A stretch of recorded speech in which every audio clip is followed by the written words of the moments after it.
마태복음 20장 17절에서 34절까지의 말씀을 살펴보도록 하겠습니다.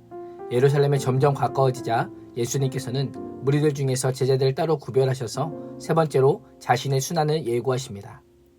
예수님께서는 보라 우리가 예루살렘으로 가노니라고 하시며 여정의 목적지인 십자가의 길은 원하면 피할 수도 있는 길이 아니라 반드시 가야만 하는 길이다라고 말씀하고 계십니다.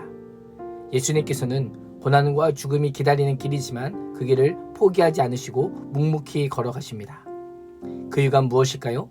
십자가의 길이 하나님 아버지의 뜻임을 아셨기 때문입니다. 만약에 나라면 십자가의 길을 걸어갈 수 있을까요? 그 길이 어떤 길인지, 그 길 끝에는 무엇이 있는지 알매도 걸어가는 자가 하나님 나라의 백성입니다. 하나님의 뜻을 알 뿐 아니라 그대로 행하는 것이 믿음인 것입니다. 예수님께서 제자들만 따로 데리시고 십자가의 고난과 죽음과 부활에 대해 말씀하신 곳까지 세베대의 아들들의 어머니가 따라왔을 뿐 아니라 예수님께 더 가까이 나와서 묻습니다. 나의 이 두 아들 야고보와 요한을 주의 나라가 임할 때에 하나는 주의 우편에 하나는 주의 좌편에 앉게 해달라는 것입니다. 야고보와 요한은 가장 먼저 제자로 부름받았고 변화산에서 예수님의 영광스러운 모습도 보았을 정도로 예수님과 매우 친밀한 제자입니다. 그뿐 아니라 예수님의 이모이기에 조카인 예수님에게 친족관계 특권을 이용하여 일종의 청탁을 하고 있는 것입니다. 예수님께서 제자들 따로 구별하여 말씀하실 정도로 매우 중요한 시간에 십자가의 길과는 전혀 다른 길을 찾고 있는 것입니다. 그러자 예수님께서는 너희는 너희가 구하는 것을 알지 못하는도다 라고 하십니다.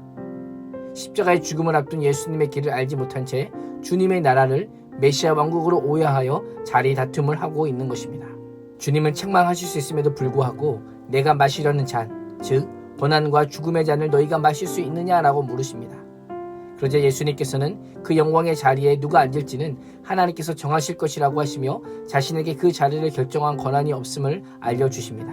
개인적인 친분관계를 넘어 어머니까지 내세워 청탁하는 것을 들은 나머지 제자들이 듣고 질투하며 분노합니다.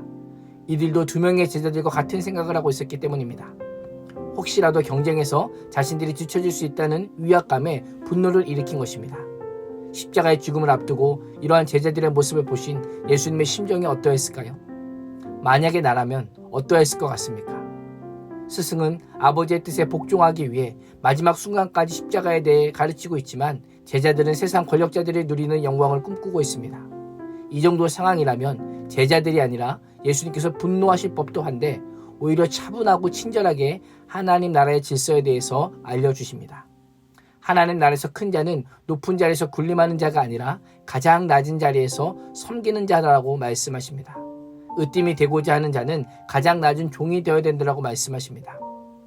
이것이 예수님께서 이 땅에 오신 목적입니다. 예수님의 길은 십자가의 길이요, 섬김의 길이요, 종의 길입니다. 하나님 나라는 낮아짐으로 높아지는 나라요, 낮아질 때 주님께서 높여주시는 나라입니다. 아직도 제자도의 의미를 알지 못하는 제자들에게 예수님은 인자의 온 것은 섬김을 위함이라고 하시며 섬김의 제자도를 알려주십니다. 29절 이하는 제자들의 어두운 영적인 눈을 암시하듯 맹인 두 사람의 치유 사건이 소개되고 있습니다. 유대인의 명절인 유월절을 앞두고 예루살렘은 순례객으로 가득했을 것입니다. 순례객들에게 구걸하여 생계를 유지하던 두 맹인이 주여 우리를 불쌍히 여기소서 다윗의 자손이여라고 부르짖으며 자비를 구합니다. 큰 무리가 예수님을 따르는 상황이었기에 무리가 잠잠히 있을 것을 꾸짖었지만 오히려 그들은 더욱 소리 지릅니다. 예수님은 두 맹인의 요청을 듣고 머물러 서서 그들을 불러 너희에게 무엇을 하여 주기를 원하느냐라고 물으십니다. 지금까지 구걸하여 돈 몇 푼 얻는 것이 인생의 목적이었던 이들이지만 예수님을 통해 인생 역전을 꿈꿀 수 있는 조로의 기회를 맞이하고 있습니다. 그들은 다른 것이 아니라 주저없이 주여 우리의 눈뜨기를 원하나이다라고 대답합니다. 그들은 예수님이 자신들이 고대하던 메시아라는 분명한 확신을 가지고 메시아만 할 수 있는 것을 요구했던 것입니다. 제자들은 권력을 주는 메시아를 원했지만 두 맹인은 자비와 긍휼을 베푸시는 메시아를 원하고 있습니다. 우리는 무엇을 원하고 있습니까? 생계를 위한 돈 몇 푼을 구하고 있습니까? 아니면 세상의 권력과 자리를 구하고 있습니까? 예수 그리스도의 십자가의 고난과 죽음과 부활이라고 하는 복음을 구하고 있습니까? 예수님께서는 간절히 요청하는 그들을 불쌍히 여기셔서 그들의 눈을 만지시며 고치십니다. 제자들은 점점 십자가의 길에서 멀어지고 있지만 두 맹인은 고침을 받고 예수님과 함께 십자가의 길을 걸어갑니다.